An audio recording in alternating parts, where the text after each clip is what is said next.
سرکار مجاہد ملت 7 مرتبہ حج کرنے کے لیے تشریف لے گئے. کتنی مرتبہ؟ 7 مرتبہ. جب وہ 7ویں مرتبہ گئے، جب سرکار مجاہد ملت 7ویں مرتبہ گئے تو انہیں حج نہ کرنے دیا، کیونکہ سرکار مجاہد ملت کا فتویٰ تھا کہ وہابیوں کے پیچھے نماز نہیں ہوتی. حضور مجاہد ملت اپنی الگ جماعت قائم کرتے. حضور مجاہد ملت کو پکڑ لیا گیا، گرفتار کر لیا گیا اور کہا نماز کیوں نہیں پڑھتے؟ حضور مجاہد ملت نے ایسا جواب دیا کہ وہاں کے وہابی لاجواب ہوئے. حضور مجاہد ملت نے فرمایا کہ پہلے تم سنو کہ تم تو ہمیں مشرک کہتے ہو، تو مشرک کی تو نماز ہی نہیں. مشرک پہ نماز کہاں ہے؟ تم ہمیں مشرک کہتے ہو، مشرک پہ نماز نہیں. اب یہ مت سوچنا کہ مجاہد ملت ڈر گئے، یہ اس کے تیور میں جواب تھا. لیکن جب وہ رضا کا شیر اپنے تیور میں آیا تو کہنے لگا اگر تمہاری نظر میں ہم مشرک ہیں تو تم بھی ہماری نظر میں گستاخ رسول اور کافر ہو. حضور مجاہد ملت نے فرمایا کہ تم کافر ہو.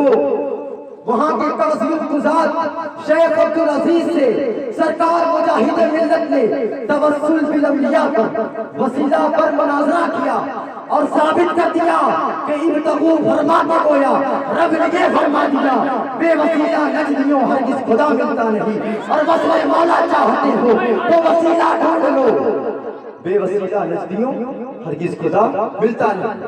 حضرات محترم، میں آپ حضرات سے عرض کرتا ہوا کہ کیوں ان وہابیوں سے آخر روکا کیوں جاتا ہے؟ وہابیت سے ہم لوگ روکتے کیوں؟ اس پروگرام میں کم از کم 20 سے 25 ہزار روپے خرچ ہوئے. اتنا پیسہ خرچ کرنے کے بعد لوگ کہتے ہیں کہ چاہیے کہ نبی کی بات کریں، نبی کی تعلیمات کی بات کریں.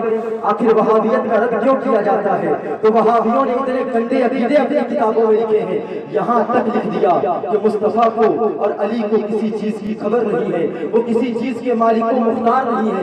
لیکن آؤ دہلی کی سرزمین پر چلتے ہیں. اعلیٰ حضرت کے چھوٹے بیٹے حضور مفتی اعظم ہند رضی اللہ تعالیٰ عنہ سرکار نظام الدین اولیاء کی بارگاہ میں فاتحہ پڑھنے کے لیے تشریف لے گئے. جب سرکار نظام الدین اولیاء کی بارگاہ میں اعلیٰ حضرت کے چھوٹے بیٹے حضور مفتی اعظم ہند گئے تو وہاں دیوبندیوں کا ایک بہت بڑا مرکز ہے، تقریباً 3 تلے کا ہے.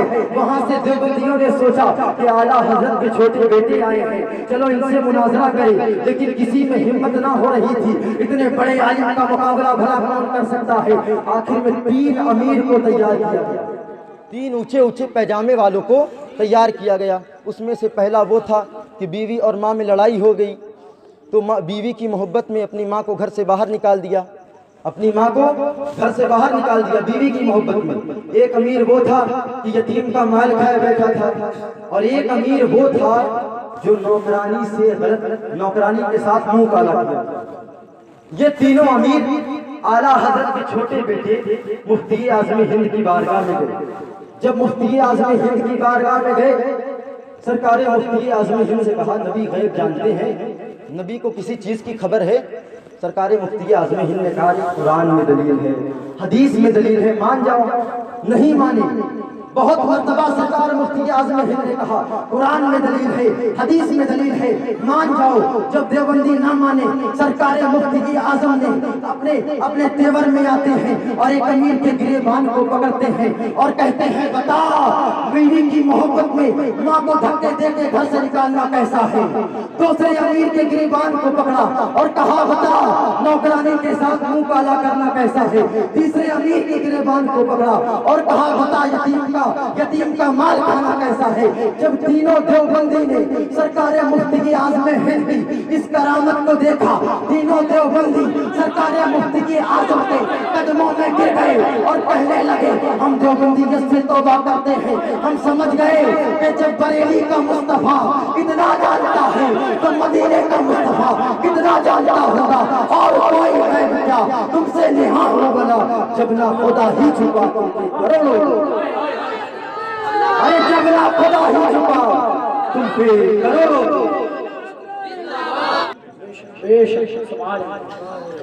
یہ محفل رنگے حبیبی کا پروگرام ہے.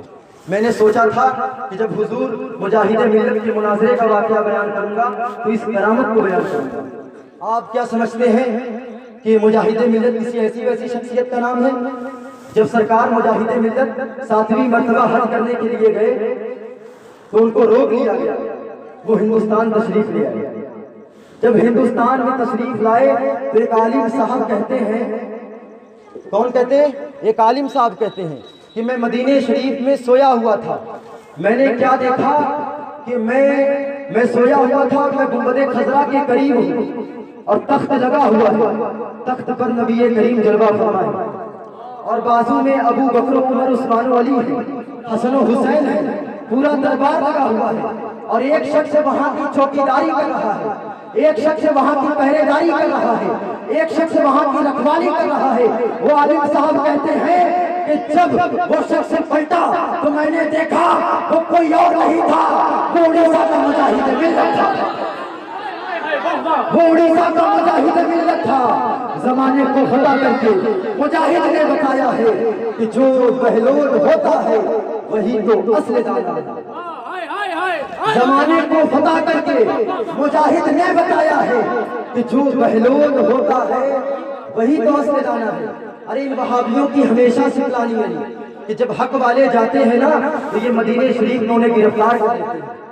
یہی حضور تاج الشریعہ کے ساتھ ہوا، حضور تاج الشریعہ رحمت اللہ علیہ کو مدینہ شریف میں گرفتار کر لیا گیا اور گرفتار کیا گیا، حج نہ کرنے دیا گیا۔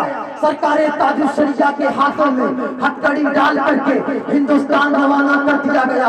اسی وقت تاج الشریعہ نے اپنی عشق کی آواز کو بلند کرتے ہوئے کہا تھا کہ رحلت مدینہ نے، فرقت مدینہ نے وہ دیے مجھے صدمے کہ کوہ پر اگر پڑتے تو کوہ بھی تو ہل جاتا، لیکن رب کی رحمت اختر رضا سے پکار پکار کر کہہ رہی تھی، اے اختر رضا گھبراؤ مت، آج ہی سعودیہ کے دلے ہیں جو تمہیں میری بارگاہ سے دور کر رہے ہیں، ظاہری طور پر دور کر رہے ہیں، تمہیں مدینہ شریف سے ہندوستان بھیج دے رہے ہیں، لیکن ایک دور ایسا آئے گا کہ یہی لوگ جائیں گے اور کہیں گے اے بریلی کے اختر رضا، غسل کعبہ کے لیے سب سے بہترین ہاتھ تمہارا ہی ہے۔ اور وہی ہوا سرکار تاج الشریعہ کی شان کو پوری دنیا نے دیکھا کہ سرکار تاج الشریعہ غسل کعبہ کے لیے تشریف لے گئے اور آج پوری دنیا میں یہ نعرہ گونجنے لگا، کون بنا مہمان کعبہ؟ تاج الشریعہ، تاج الشریعہ۔